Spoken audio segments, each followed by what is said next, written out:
Police फाइलों पर आधारित ये उन गैंगस्टर्स के खात्मे की सच्ची कहानी है जो उत्तर प्रदेश में पिछले एक दशक से खौफ की हुकूमत चला रहे थे।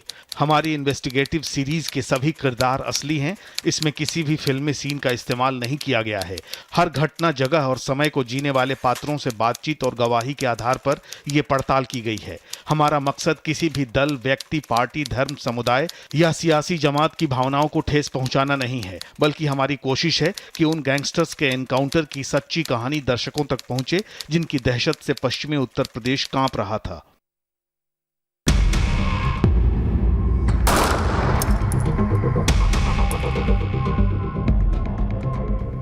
अपराधी समाज में उस कैंसर की तरह होते हैं जो कभी भी किसी की सांसों की गारंटी छीन सकते हैं। एक दशक से उत्तर प्रदेश में खुलेआम घूम रहे गैंगस्टर्स ने यहां के बाशिंदों के मन में ऐसा ही खौफ पैदा कर दिया था। सूबे को अपराध मुक्त बनाने के लिए काम करने वाला यह नया निजाम और यह नया सिस्टम एक और क्राइम कोबरा को कुचलने का प्लान बना रहा था। अपराध के इस अजगर का नाम था श्रवण चौधरी। श्रवण चौधरी का क्राइम नेटवर्क देश के 8 राज्यों के अलावा विदेशों तक फैला हुआ था। यूपी से लेकर दिल्ली एनसीआर तक श्रवण चौधरी का गिरोह महंगी महंगी गाड़ियों को लूटता और फिर उन्हें कौड़ियों के भाव में बेच देता था। महंगी गाड़ियों का ये लुटेरा हमेशा AK-47 से लैस रहता था, इसलिए उसे दबोचने के लिए यूपी पुलिस ने एक खास प्लान तैयार किया। सावधान।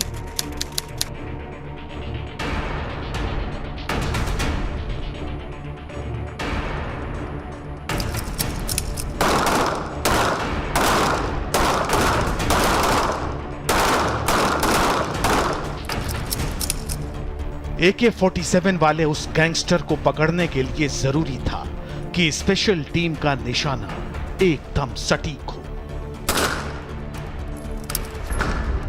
एक गलती का मतलब AK-47 से निकली गोली का शिकार बन जाना।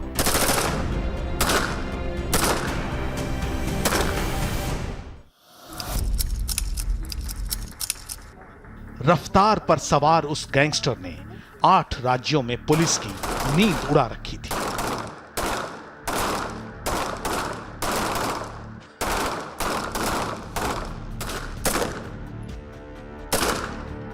दो बार पुलिस से सामना होने के बाद भी वो चकमा देकर भाग चुका था। नोएडा पुलिस भी नहीं जानती थी कि कब और कहां उससे पाला पड़ जाए।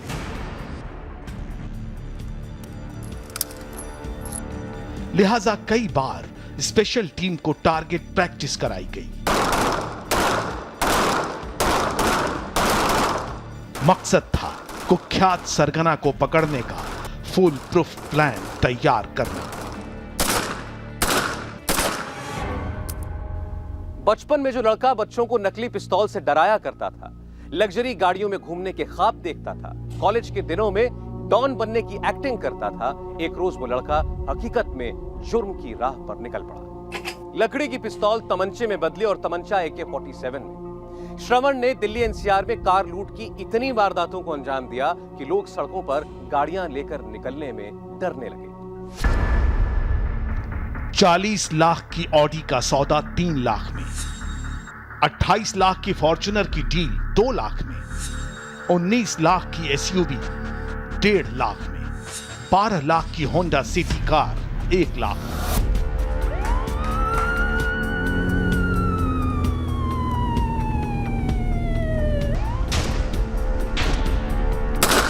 किसी कार को बंदूक के दम पर लूटा गया तो किसी को चुराया गया। दिल्ली से लेकर गुड़गांव तक, नोएडा से लेकर गाजियाबाद तक, सड़कों पर दौड़ती दहशत ने पुलिस को बेचैन कर रखा था।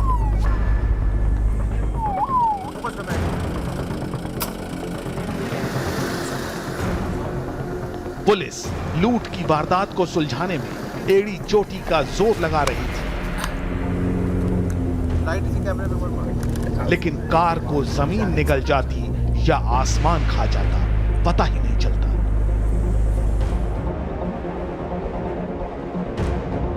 पुलिस की सोच को बार बार चैलेंज दे रहा था कार लूटने वाला वो गैंग।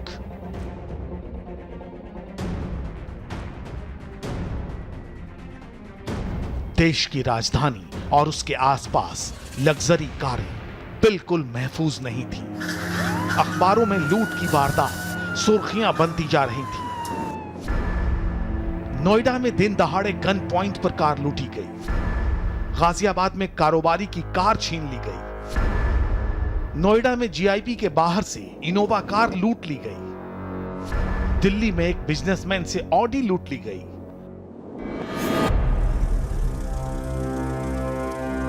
दिल्ली एनसीआर की सड़कों पर घूमते उस दहशत पर लगाम लगाना मुश्किल होने लगा, क्योंकि वो गैंगस्टर 100 से ज्यादा घटनाओं को अंजाम देकर अलग अलग थानों में अपनी फाइलें मोटी करता जा रहा था। अब तक पुलिस समझ चुकी थी कि उसका सामना कितने खतरनाक सरगना से पड़ा है। अरेस्टिंग से बचने के लिए काफ़ी तमाम तरह की चीज़ें इख्तियार की गई। कभी भी अपने पास में फ़ोन रख के नहीं चले। फ़ोन हमेशा रास्ते में किसी का फ़ोन मांग करके बात करी गई और उसके बाद में एट रैंडम किसी भी गाड़ी को देख करके उस गाड़ी के पीछे लग करके उसके साथ में लूटपाट की घटना को अंजाम दिया गया। कोई ऐसा इनके द्वारा पर्टिकुलर एविडेंस या क्लू नहीं छोड़ा गया जिससे कि इमीडिएटली इनको ट्रेस किया जा सके। तो काफ़ी टफ था इसके द्वारा की हुई घटनाओं को वर्कआउट करना। एडीजी मेरठ रेंज प्रशांत कुमार ने रूटीन मीटिंग के दौरान अफसरों से गैंग चार्ट बनाकर खास रणनीति पर काम करने को कहा। अलग अलग वारदात के पैटर्न को जब आपस में जोड़ा गया तो एक नाम सामने आ गया। यह नाम था गाजियाबाद के नामी गैंगस्टर श्रवण चौधरी का, जो लंबे अरसे से कार लूट की सनसनीखेज घटनाओं के पीछे था। श्रवण चौधरी की क्राइम फाइल से पता चला कि लग्जरी कारों को लूटना और फिर उन्हें कौड़ियों के भाव बेच देना उसका धंधा था। बीते 10 वर्षों में इस धंधे के लिए श्रवण ने बाकायदा अपनी गैंग बना ली थी, जिसमें शूटर से लेकर खतरनाक अपराधी तक शामिल थे। श्रवण चौधरी, उम्र 30 साल, पेशा कार लूट, इनाम 1 लाख। एक जमाने में छोटी मोटी चोरी करने वाला श्रवण चौधरी देखते ही देखते पुलिस के लिए बड़ी चुनौती बन गया। उसके गैंग का नेटवर्क दिल्ली, यूपी, हरियाणा, छत्तीसगढ़, महाराष्ट्र, झारखंड, उत्तराखंड और आंध्र प्रदेश समेत नेपाल तक फैला हुआ था। श्रवण चौधरी अपने गुर्गों के साथ मिलकर लग्जरी महंगी गाड़ियों को लूटता और फिर उन्हें दिल्ली एनसीआर से लेकर विदेशों तक सप्लाई किया करता था। एक इंटेलिजेंस रिपोर्ट के मुताबिक दिल्ली, नोएडा और गाजियाबाद के इस कार लुटेरे गैंग के तार नक्सलियों से भी जुड़े हुए थे।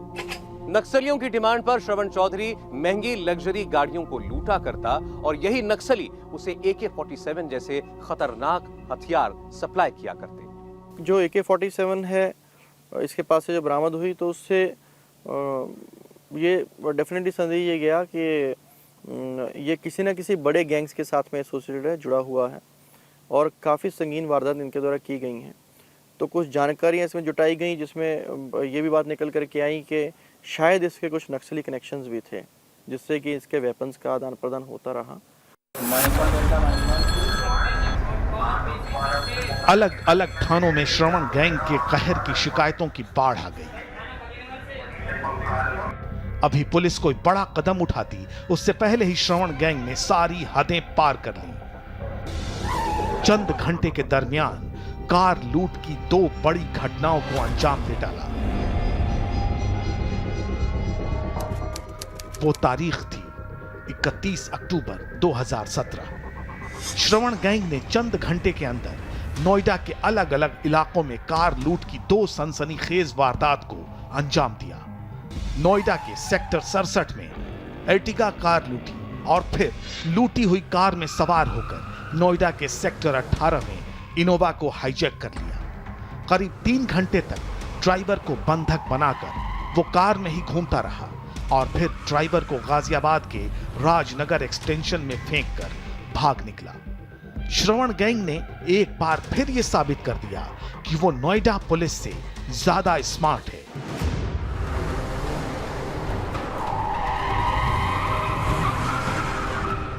नोएडा पुलिस अभी कार लूट के मामले में श्रवण को गिरफ्तार करती उससे पहले ही 9 नवंबर 2017 को इस गैंगस्टर की गोलियों से कांप उठी देश की राजधानी दिल्ली।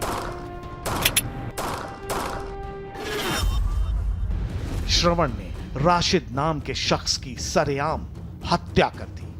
इस हत्याकांड के बाद दिल्ली पुलिस ने श्रवण के सिर पर 50,000 का इनाम रखा, जबकि यूपी पुलिस 50,000 का इनाम पहले ही घोषित कर चुकी थी।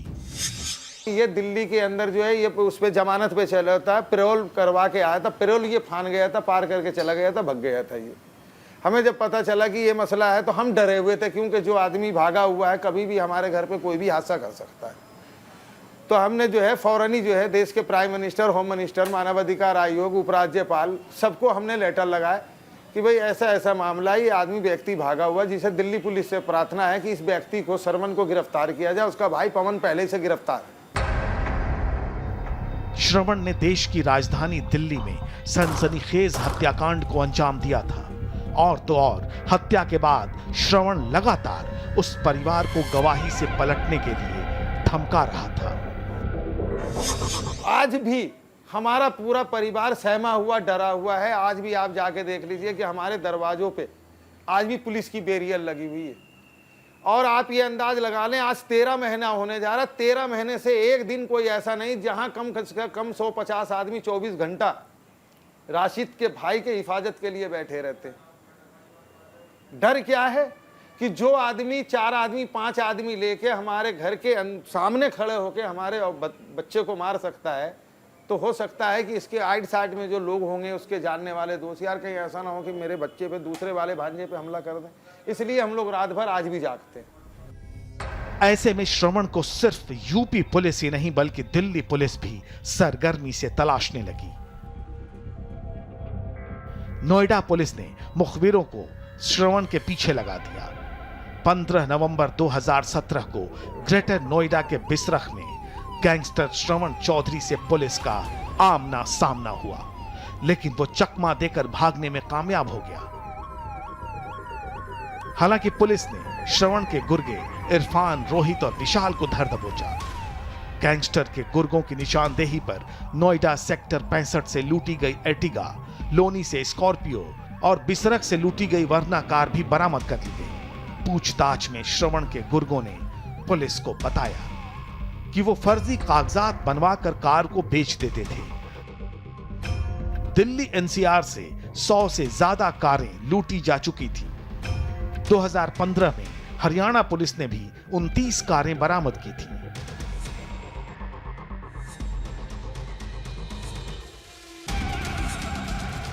गुर्गे गिरफ्त में आए तो श्रवण नेपाल भाग गया, लेकिन पुलिस ने 1 लाख के इस इनामी का पीछा नहीं छोड़ा। करीब 4 महीने बाद श्रवण वापस लौटा। पुलिस को इत्तला मिली और 1 मार्च 2018 को श्रवण को घेर लिया गया। इस बार भी वो पकड़ में नहीं आया। AK-47 से गोलियां बरसाकर वो भाग निकला। अब तक एक बात तो साफ हो चुकी थी कि पुलिस के चक्रव्यूह को श्रवण आसानी से तोड़ रहा था। तो अगर फैमिली हिस्ट्री में जाएं तो इसकी फैमिली के सदस्य नेपाल से भी हैं, बिहार से भी हैं, लोकल ये विजयनगर का रहने वाला था। तो और इसके जो गैंग के, अगर एसोसिएट गैंग के सदस्य देखें तो आपको JP नगर के भी मिल जाएंगे, बुलंदशहर के भी मिल जाएंगे, दिल्ली के भी मिल जाएंगे। तो बहुत वास्ट एक नेटवर्क इसने बना रखा था, जिस कारण से चाहे वो इसके भागने के ठिकाने की बात हो, चाहे जो लूटा हुआ माल है उसके डिस्पोजल की बात हो, तो काफ़ी इसके पास वास्ट नेटवर्क था उसको डिस्पोज करने के लिए। एक बार फिर पुलिस ने पूरा होमवर्क किया। ग्राउंड रिसर्च के बाद 4 अहम बातें सामने आई। नंबर 1, श्रवण अपने मोबाइल फोन का इस्तेमाल नहीं कर रहा था। नंबर 2, वो अजनबियों के मोबाइल फोन लेता, बात करता और फिर उन्हें वापस लौटा देता था। नंबर 3, वो व्हाट्सएप पर वॉइस मैसेज के जरिए अपने गुर्गों से बात करता था। और नंबर 4, श्रवण के पास हमेशा होती थी AK-47, जिससे वो पुलिस पर भी फायर कर सकता था। श्रवण जिस रास्ते पर चल रहा था, ठीक वैसा ही रास्ता पुलिस ने भी अख्तियार किया। नोएडा पुलिस के अफसरों को टारगेट प्रैक्टिस करवाई गई ताकि श्रवण से मुकाबला होने पर उसे निपटाया जा सके।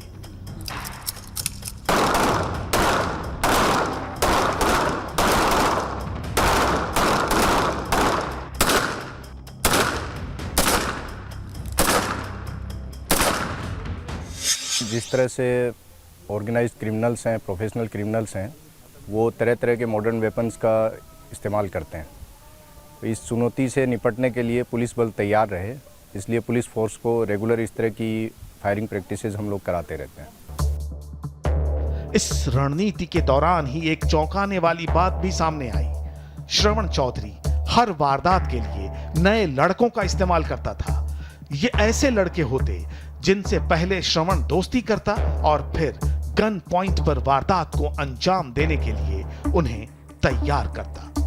श्रवण ने अमन के साथ भी यही किया था। विजयनगर में रहता था, जान पहचान हो गई थी, तो गलत काम करता था, वो इसी चक्कर में लिया, कह रहा साथ में मिलकर काम करेंगे, पैसे कमा दूँ। कुछ मैंने मना कर दिया, तो मना करने के बाद उसने मुझे पीटा काफ़ी।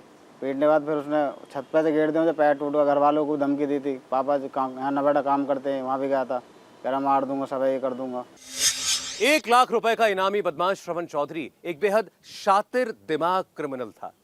वो किसी वारदात को अंजाम देने से पहले उसके सुराग मिटाने तक की पूरी प्लानिंग कर लेता था। इसके लिए वो पहले कम उम्र के लड़कों से दोस्ती करता था और फिर दोस्ती करने के बाद उन्हें अगवा कर लेता था। इसके पीछे मकसद था इन कम उम्र के लड़कों को डरा धमका कर अपनी वारदात में इस्तेमाल करना। श्रवण हर नई वारदात में एक नए लड़के को अपने साथ जरूर रखता था। पुलिस ने श्रवण का सुराग तलाशने के लिए अब नया प्लान बनाया। श्रवण को इसकी भनक लगी और उसे अपने इलाके के कुछ लोगों पर शक हुआ। उसे लगा कि उसके करीबी पुलिस को मूवमेंट की खबर दे रहे हैं। श्रवण उन लोगों का जानी दुश्मन बन गया। नोएडा पुलिस के पास प्रोटेक्शन की गुहार लेकर आने वालों की लाइन लग गई। पुलिस का काम फिर बढ़ गया। अब एडीजी मेरठ रेंज खुद वांटेड श्रवण की फाइल देखने लगे। 23 अप्रैल 2018 को पुलिस के रडार पर श्रवण की हलचल मिली, लिहाजा मेरठ रेंज के एडीजी खुद नोएडा पहुंच गए।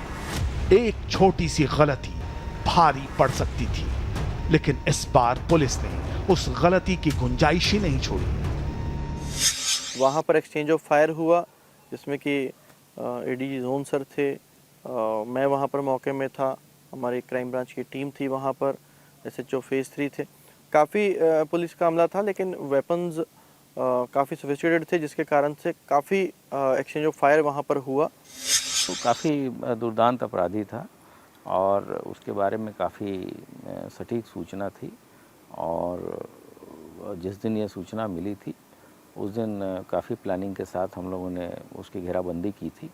और जब उसमें एक्सचेंज ऑफ फायर हुआ तो हमारे पुलिस टीम में भी लोगों को चोटें आईं, और उस एक्सचेंज ऑफ फायर में जो चोटें श्रवण को आई और हम लोग तत्काल उसको अस्पताल ले गए, लेकिन जो चोटें आई थी उसके कारण उसकी मृत्यु हो गई। और उसके पास से अभी तक तो ये लोग सुनते आ रहे थे कि AK-47 भी रखता है, लेकिन उस दिन उसके पास AK-47 भी थी। तो एक बड़ा अचीवमेंट है हम लोगों की, जो हमारा इंटेलिजेंस इनपुट था वो सही था, और उस पर हम लोगों ने उसको डेवलप करके इतनी बड़ी सफलता हासिल की थी।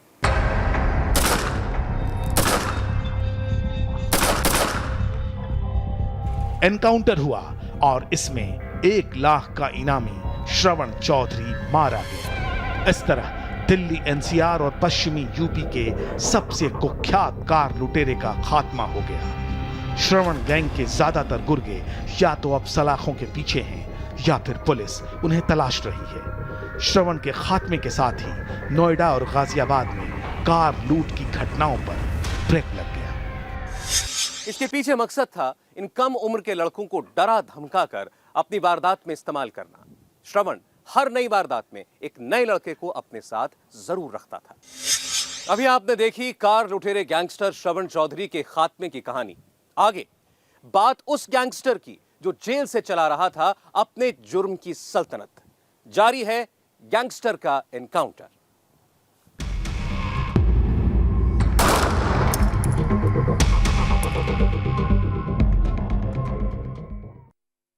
अभी तक आपने जितने भी गैंगस्टर्स के एनकाउंटर की इन्वेस्टिगेशन देखी, वो सभी पिछले 10-12 सालों में पश्चिमी उत्तर प्रदेश की सरहदों से निकले और अपने अपने आतंक की सल्तनत बढ़ाने में जुट गए।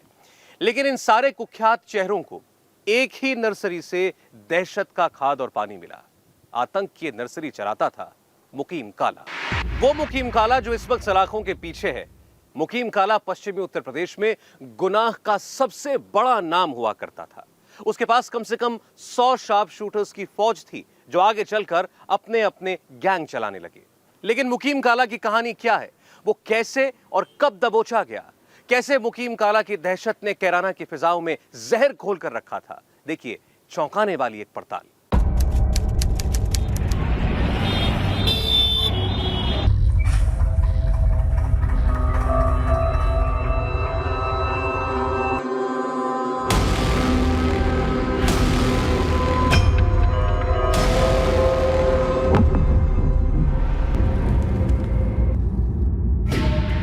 ये उन दिनों की बात है जब कैराना में लोग अपना घर और जमा जमाया कारोबार छोड़कर जाने को मजबूर हो गए। दहशत का साया इतना बड़ा था कि पुलिस प्रोटेक्शन भी नाकाफी थी। दिन दहाड़े लूट, कारोबारियों की हत्या, एक्सटॉर्शन का धंधा अपने चरम पर पहुंच गया। पश्चिमी उत्तर प्रदेश ने दहशत और खौफ का ऐसा मंजर पहले कभी नहीं देखा था। इसके पीछे था मुकीम काला, पश्चिमी उत्तर प्रदेश के तमाम गैंगस्टर्स का सरगना। कहने को तो वो सलाखों के पीछे था, लेकिन जेल में बैठे बैठे मुकीम अपना धंधा चला रहा था।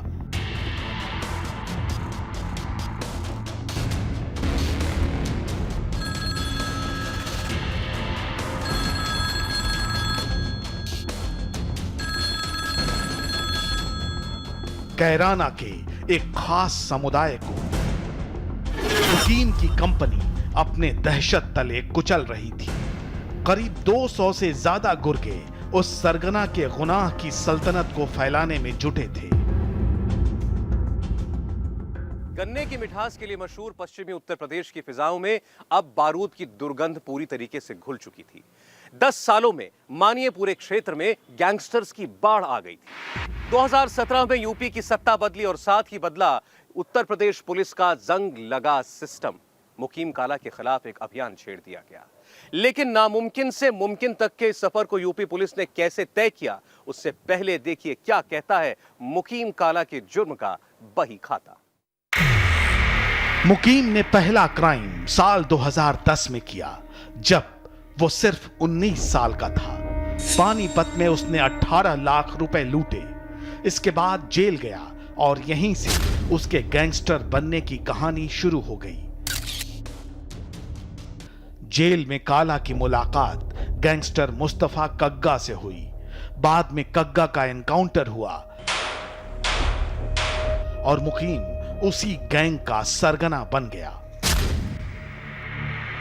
इतना कुख्यात सरगना कि संगीनों के साये में कैद हो गई कैराना के कारोबारियों की जिंदगी।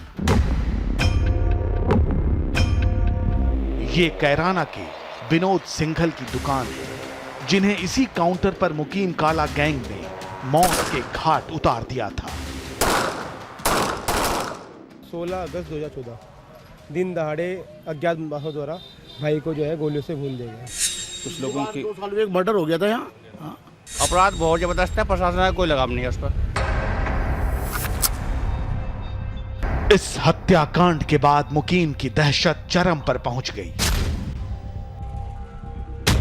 मुकीम की गैंग का दायरा बढ़ता चला गया। उसके शूटर्स पुलिस और कानून को अपनी जागीर समझने लगे। जो मुकीम काला साल 2011 तक छोटा मोटा अपराधी था, 2014 आते आते उसके नाम का खौफ इस कदर बढ़ गया कि डरे सहमे लोग कैराना छोड़कर भागने लगे।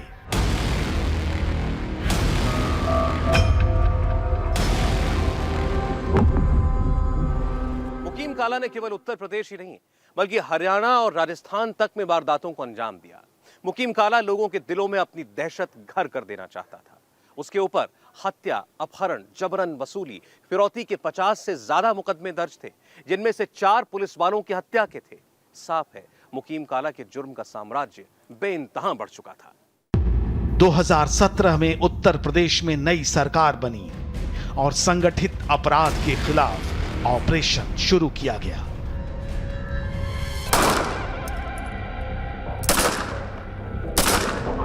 कैराना, शामली, मुजफ्फरनगर और मेरठ पुलिस ने योजनाबद्ध तरीके से मुकीम की क्राइम कुंडली बनाकर एक्शन शुरू किया।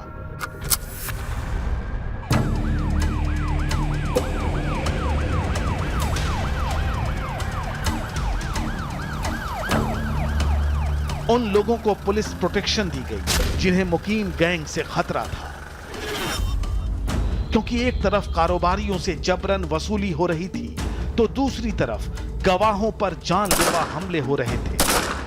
जब सरकार नई बनी थी तो सरकार की प्राथमिकता थी कि अपराधियों के खिलाफ कड़ी कार्रवाई की जाए और पश्चिमी उत्तर प्रदेश में ट्रेडिशनली काफ़ी घटनाएं होती थी, तो यहाँ के लिए विशेष कार्य योजना बनाई गई।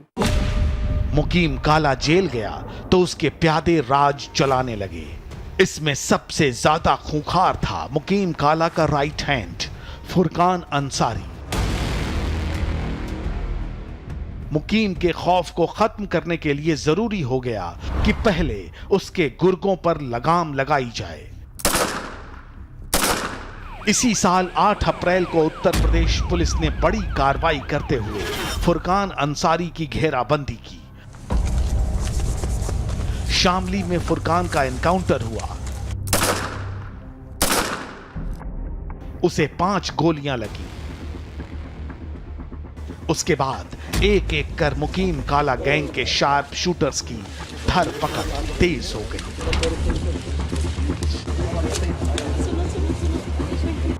जेल में बैठे मुकीम काला के आदेश पर गोलियां चलाने वाला दूसरा मोस्ट वांटेड था उसका खास शूटर रिहान। दरअसल रिहान का काम था मुकीम के खिलाफ गवाही देने वालों का कत्ल करना। मुजफ्फरनगर की जमशेदी नाम की इस महिला पर मुकीम काला ने महज इस शक की बिना पर गोलियां चलवाई कि वो पुलिस की मुखबिर है।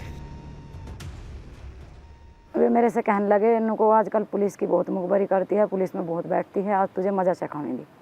मैं कह लगी भैया नहीं, तुम बैठ जाओ मेरे साथ, तुम ऐसा ना करो। सर इतना कहने पे रिहान ने मेरा अपनी पिस्टल से गोली मार दी। ये वाली गोली मेरे लगी, ये पहले की। फिर उसका साथी था सर आरिफ, हफीज़ का भाई, जो हफीज़ बदमाश है, उसने गोली मारी मेरा। फिर मुर्तुजा ने मारी। सर इन्होंने 5 लोगों ने मेरे को गोली चला दी और गोली चलाने के बाद एक गोली मेरी बेटी के लगी, यहाँ को निकल के यहाँ को लगी। तो सर एक गोली मेरे ये लगी, एक ये लगी, सर ये लगी मेरे एक गोली, एक ये लगी दिल के बराबर में, दोनों पैरों में आरम पार हैं सर। इस घटना के बाद जमशेदी को पुलिस प्रोटेक्शन मिली। आज भी जमशेदी 24 घंटे खाकी के साए में रहती हैं।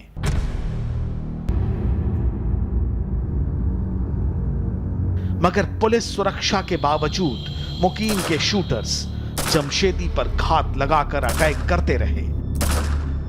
पुलिस प्रोटेक्शन में भी इन पर हमले की कोशिश हुई, लेकिन एक्शन की वजह से जमशेदी जिंदा बच गई और मुकीम काला का शूटर रिहान मारा गया। ये जब बस से उतरती है तो वहाँ पर भीड़ थी, लेकिन भीड़ में भी उसने कोशिश किया, वो चिल्ला पड़ी तो वो कुछ आड़ आ गई, तो उसके बाद से ये वहाँ से डर करके भागा। तो इसने वो देख लिया नंबर वगैरह और फिर इसने इन्फॉर्म किया 100 नंबर को, वो नहीं मिला तो फिर थाने पे इन्फॉर्म किया। इस पर पुलिस पार्टी सक्रिय हुई और फिर इसकी चेकिंग कराई गई। चेकिंग करने पर चरथावल थाना है उसके दधेड़ू क्षेत्र में ये पुलिस टीम को इंटरसेप्ट हुआ। वहाँ भी एक्सचेंज ऑफ फायर में ये इसको गोली लगी और उसके बाद से अस्पताल ले जाते हुए इसकी मौत हुई। ऑपरेशन काला का नतीजा ये हुआ कि मुकीम के कई गुर्गे जिंदा पकड़ लिए गए और कई मारे गए। बीते 1 साल में मुकीम गैंग से पुलिस का 100 से ज्यादा बार सामना हुआ। 2 दर्जन से ज्यादा गुर्गों को मुठभेड़ के बाद गिरफ्तार करने में कामयाबी मिली। कुछ महीने पहले मुकीम गैंग का शूटर साबिर और वाजिद काला पुलिस कस्टडी से भागने में कामयाब हुए थे। साबिर पुलिस मुठभेड़ में मारा गया, जबकि वाजिद काला का पीछा पुलिस सरगर्मी से कर रही है।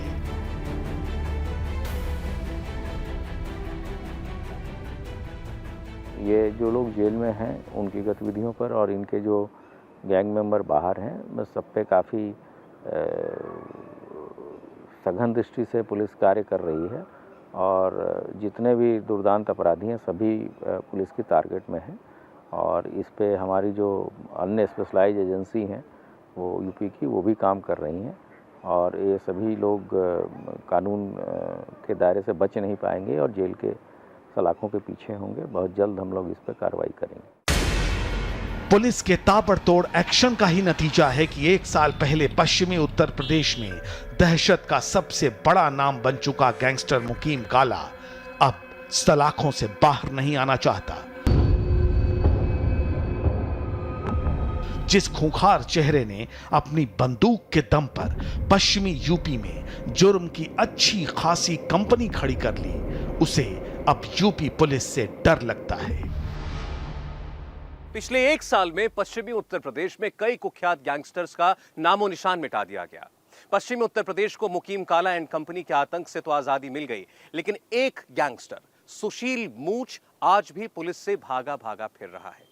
पिछले 4 दशकों से अपने जुर्म की दुकान चलाने वाले सुशील मूच के गुर्गे और उसके ठिकाने अब पुलिस की रडार पर है। और ऐसा भी पहली बार हुआ है जब सुशील मूच के कई ठिकाने सील किए गए, साथ ही साथ उसके गुर्गों के खिलाफ पुलिस फुल एक्शन मोड में है।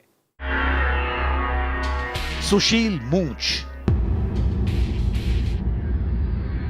गुनाह की दुनिया में सुशील उर्फ मूच ऐसा बरगद बन गया जिसकी छांव में पलने बढ़ने वाले अपराधी पश्चिमी उत्तर प्रदेश को बंदूक की नोक पर बंधक बनाने लगे, क्योंकि मूच गैंग में हत्या, लूट, अपहरण और रंगदारी वसूलने वाले 3 दर्जन से ज्यादा गुर्गे शामिल थे।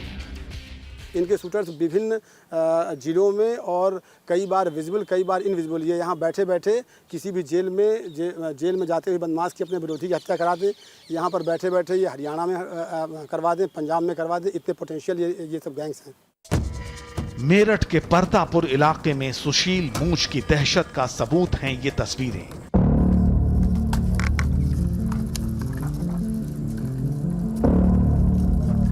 चौबीस घंटे इस घर के अंदर और बाहर पीएसी का पहरा रहता है।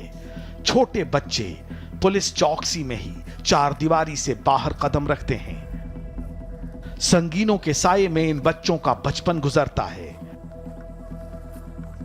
इसका कसूरवार कोई और नहीं बल्कि गैंगस्टर सुशील मूच है। घर के मुखिया नरेंद्र का कत्ल 2 साल पहले हुआ था और कत्ल की गवाह कुसुम के पति और सास की सुशील मूच ने 24 जनवरी 2017 को हत्या करवा दी। 24 जनवरी 2018 को इन दोनों का ही, मम्मी का भी और भोलू का भी, उसके भाई मांगे उर्फ विनय, 2 अज्ञात थे। उन्होंने दिन में ही मर्डर कर दिया, लगभग 12 बजे के आसपास। इस जघन्य हत्याकांड का सबूत कैमरे में कैद था। सीसीटीवी की इस तस्वीर को देखिए।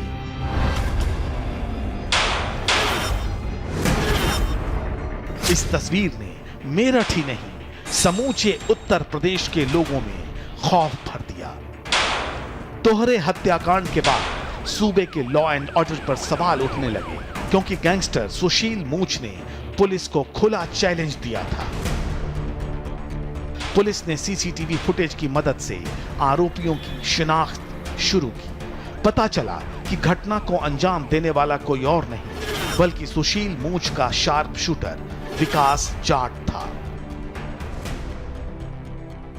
एडीजी जोन महोदय ने पूरे रेंज के सभी एसपीज को इसको ट्रैक डाउन करने के लिए, क्योंकि एक बड़ी चुनौती थी, डे लाइट हुई घटना थी, और काफ़ी बड़ी चुनौती थी पुलिस के लिए।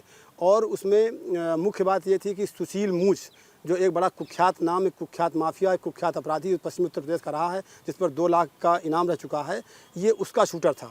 और ये सुशील मूछ द्वारा ही पूरी चीज़ इंजीनियर की गई थी इस घटना को।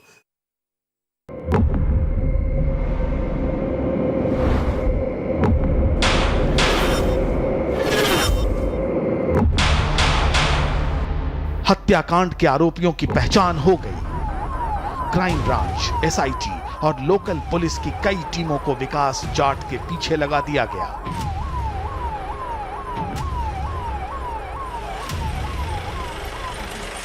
सुशील मूछ के बेटे की गिरफ्तारी हुई। महज 2 हफ्ते के अंदर मेरठ के मुजरिम विकास जाट को ट्रेस कर मुजफ्फरनगर पुलिस ने घेर लिया। फॉरमैन ने ये बताया कि इस रंग की मोटरसाइकिल में इस तरीके से वो अपने साथी के साथ शहर की ओर आएगा। तो इस सूचना पर ये हमारी टीम्स लगी और एसओ सिखेड़ा पैरा को उसके बाद जब वो इंटरसेप्ट पहली बार हुआ तो वो फायर करके भाग गया। फिर उसके बाद से अलर्ट किया गया कंट्रोल रूम के माध्यम से। और फिर ये रोहाना क्षेत्र में, कोतवाली का एक रोहाना क्षेत्र है, रोहाना क्षेत्र में एक जगह रोड पर ये इंटरसेप्ट हुआ, जिसमें कि एक्सचेंज ऑफ फायर में ये इसको गोली लगी। फिर ये वहाँ पर से अस्पताल ले जाते हुए इसकी मौत हुई। 10 दिनों तक 100 से ज्यादा पुलिस वालों के दिन रात की मेहनत रंग लाई और सुशील मूछ का शूटर एनकाउंटर में मारा गया। लेकिन पुलिस का ऑपरेशन अभी खत्म नहीं हुआ है, क्योंकि पश्चिमी उत्तर प्रदेश से इस गैंग का खात्मा तभी होगा जब सुशील मूछ सलाखों के पीछे जाएगा। उसके खिलाफ 52 मुकदमे दर्ज हैं, जिसमें हत्या के 1 दर्जन से ज्यादा केस हैं। 60-70 अपराधों का तो जो रिकॉर्डेड क्रिमिनल हिस्ट्री है, एक्सटॉर्शन उसका बड़े लंबे पैमाने पर चलता है। ज़मीनों पर, डिस्प्यूटेड ज़मीनों पर भी उसका एक माफियासी और उसकी एक्टिविटी रहती है। लोगों को किसी भी चीज़ की, कोई हत्या किया, अगर इसके आदमियों ने हत्या किया तो उसके भाई की हिम्मत नहीं होती है कि वो एफआईआर लिखा सके। ऐसा भी नहीं है कि उत्तर प्रदेश की पुलिस सिर्फ बड़े बड़े गैंगस्टर्स को ही न्यूट्रलाइज कर रही है। इस वक्त यूपी की पुलिस हर उस दरवाजे पर जाकर दस्तक दे रही है जहां किसी भी अपराधी का डर बैठा हुआ है। ऐसा ही एक गैंगस्टर है मुजफ्फरनगर का नितिन ठाकुर। मुजफ्फरनगर के श्यामवीर सिंह को पुलिस ने प्रोटेक्शन दी है।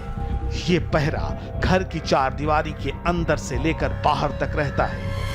दहशत ऐसी है कि श्यामवीर संगीनों के साए के बगैर कदम नहीं रखते।